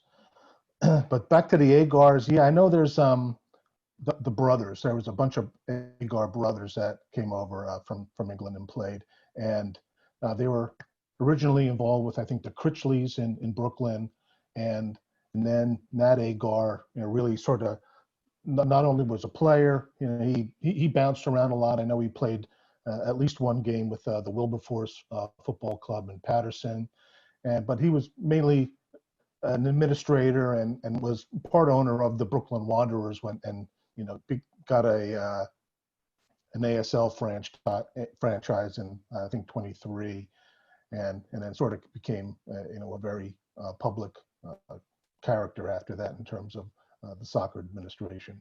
But there's a decent amount there in the New York papers about the Agar. I can point you to some sources if you'd like. Thank you. All right, I'm going to usher us into the last thing we have to do right now, which is a very brief business meeting. I'm going to begin with like 3 points. The kind of first part of 2020. Obviously, our plans were scuppered. It was very much looking forward to hosting folks at Rutgers Newark. Obviously, Curt's done a lot in that area. I've done a lot in that area, and we were looking forward to combination, symposium and social gatherings. There was a tour, there was a social hour at the Scots Club in Kearney. There were perhaps even plans for an MLS match, plus our presentations.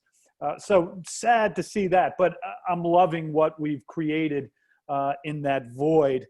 We have people in Salt Lake, we have people in Texas, we have people in Maryland, maybe people that could not have made it into Newark in mid-April. So I think we've recovered really nicely and created something with the Zoom account that we can push forward, with this space and with these opportunities to share our work, that collegiality that we're building here. Also, the website continues to be a great resource. The main driver behind that is Ed Farnsworth.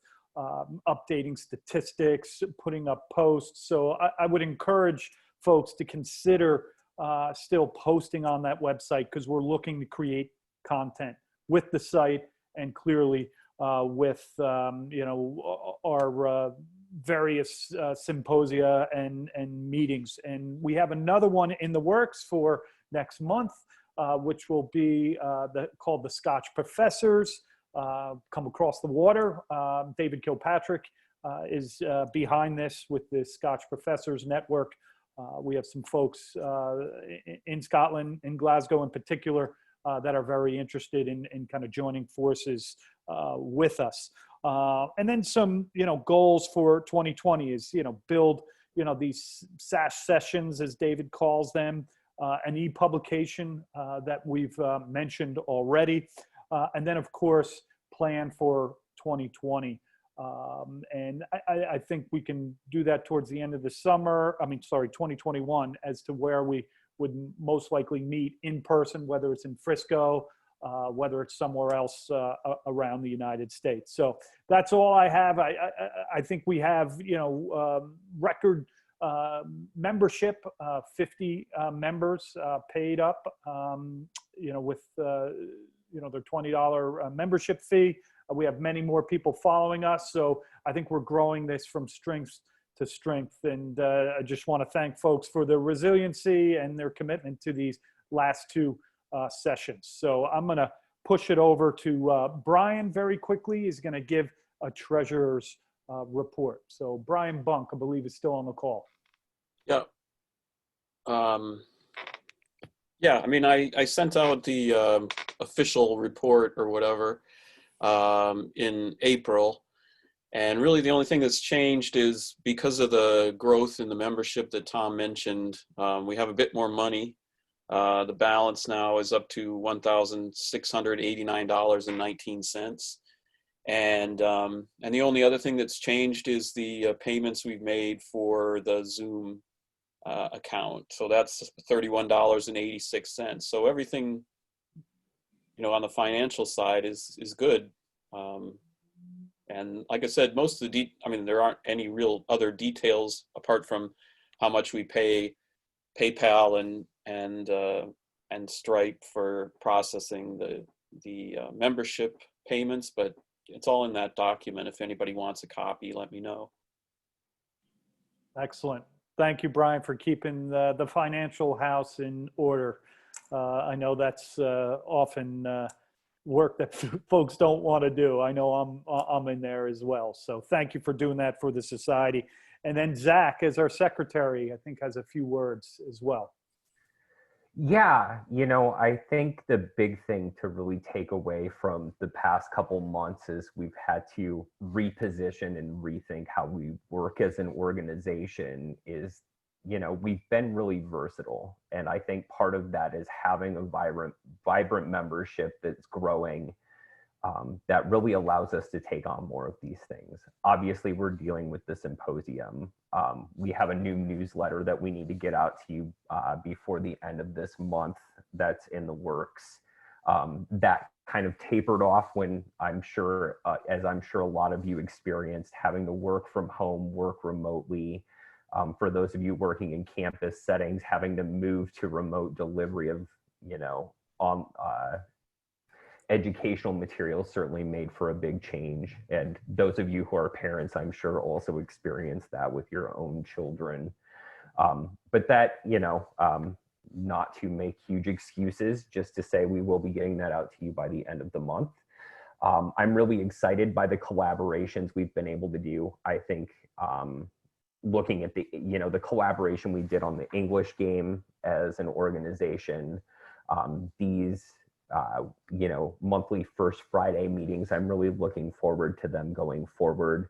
And, looking ahead, another thing that, we want to start considering is next year is the 100th anniversary of the American Soccer League. And as an organization, we're starting to look at collaborations with the National Soccer Hall of Fame, and others in terms of being able to really just advertise this as well, as well as we can as an organization. Because ultimately, I think, the goal for all of us at SASH is to bring these hidden histories out to the world and really let the public, you know, understand how rich American soccer history is. So thanks to all of you for being here on that journey and being, you know, willing participants in making that happen.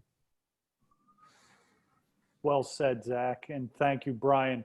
We'll open the floor to any other people to bring up old business, new business, any comments at this point?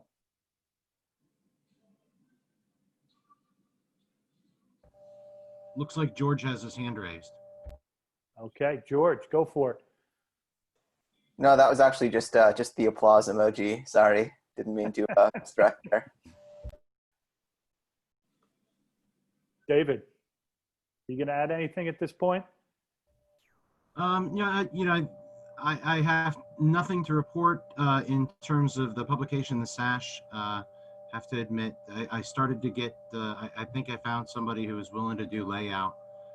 But, you know, the crisis hit and been distracted away from that. Obviously, if somebody wants to learn how to do, or knows already how to do graphic design or layout, I know Tom's talked about the SASH as being an e-publication, and I do want to make sure that these are PDFs that are readily available online. But you know, if we could do layout in such a way that would allow for print on demand too, so that there's hard copies of the SASH, that would be good. Obviously, the symposia are generating content for that. And as Tom said, it's great to have stuff for the website, but we want to get that up and running, and we've already got a good amount of content for that. So I'll try to resume efforts in that area. But if anybody else wants to be involved in that too, that would be most welcome. I hear a committee. We don't have to, you know, commit to it now, but yes, that would be great, you know, for folks, and just an organ for people to get their work out there that might not go in an academic journal or on a website. I mean, as a society, I believe that creating content, whether it's this video content that we've done today, but also more traditional content in the written word is so key for us to keep, you know, as a goal. I think the idea there too is not to be quite as cumbersome of a referee journal process as you see in some others. I'm on the editorial board of Soccer and Society, and I know sometimes I'll see manuscripts 3 times through, and it'll take a couple of years to get something published. I know a few others of you have on this right now published in Soccer and Society. It's a great process, but it really takes, it's grueling. It's grueling as an editor. As an author, it can be even more so. So I think with this, we can be a little more relaxed and a little quicker in terms of getting things out there. Right. And for some younger scholars, as we've talked about, it would be a great opportunity to publish, and then obviously definitely a home for the public historian as well.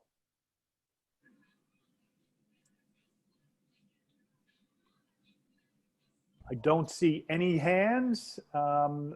We can obviously talk offline or via email, but thank you for enduring over. I just want to raise this really quick. If I can, I know I'd mentioned this earlier to you about bringing this up, but I checked the bylaws and we can't do a vote on this right now. But the last 2 years, Patrick and well, Patrick, I'm looking at Patrick right now thinking how great it would be to have him on the executive committee, but because he's been on the nominating committee, he hasn't been eligible. I'd really love to see us change that bylaw. I think that restricts us unnecessarily. But it seems like we have to do a vote of the entire membership. Steve, you could double check me on that. I think it has to be like 30 days or something. I don't know. We've got some quirks in the bylaws that I think everybody ought to take a look at, and we should start to, I mean, we were very much in the spirit down in Frisco of taking the bylaws and constitution as they had been before and kind of bringing them up to date. But I think after 2 years now, we should maybe have a bylaws committee or something to propose some changes. That one in particular, yeah, I'd love to see Patrick on the executive committee. Maybe that would be at my expense, but I'd love to see him on the executive committee and some others. I just hate for that to be something that keeps him off. And in the future, I just don't see that bylaw is helpful, and others. Well, I hear what you're saying. And an organization as small as ours, it's cumbersome. But I mean, I got to tell you, Robert's Rules of Orders, that's like black letter law. You don't have people who can sit for office also on nominating committees. So maybe I mean, there's nothing stopping us. I mean, it's not like we're guided by any kind of law or regulation, but I mean, that every bylaws in the world has that provision. So maybe what we're just talking about is leaving it be, but ignoring it for practical reasons. Because again, in a smaller group, with larger groups, it's easy. People are happy to do that and then go about their business. In a smaller group like ours, you're right. All we're doing is taking good people away from, taking the ability for them to participate going forward. I mean, I think as the organization matures, because if I recall correctly, there's term limits, so to speak. At some point, there's going to come a point when none of us can hold these positions anymore. Then I guess we're sitting on the nominating committee. So it might be more pending than a pending issue as opposed to a revision. Yeah, but Dave's main point is correct. It's cumbersome at this point because there's so few of us that we're taking really good people out of the mix. So we'll see if we can work around that.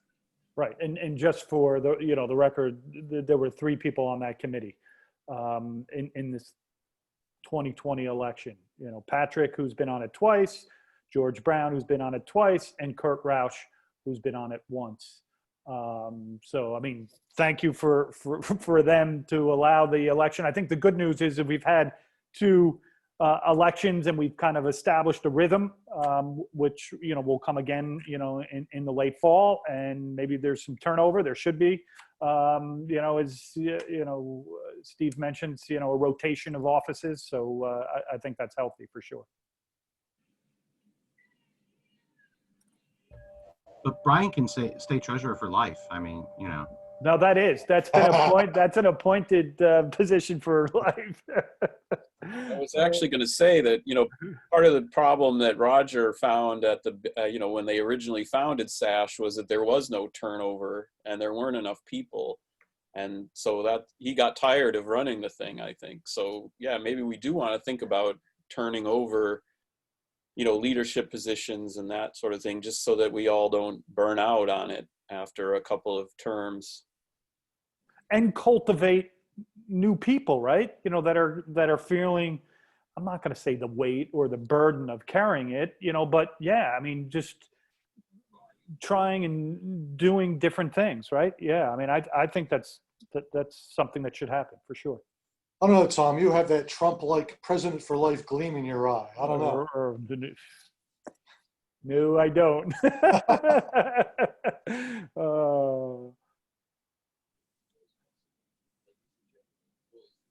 Anything else, folks?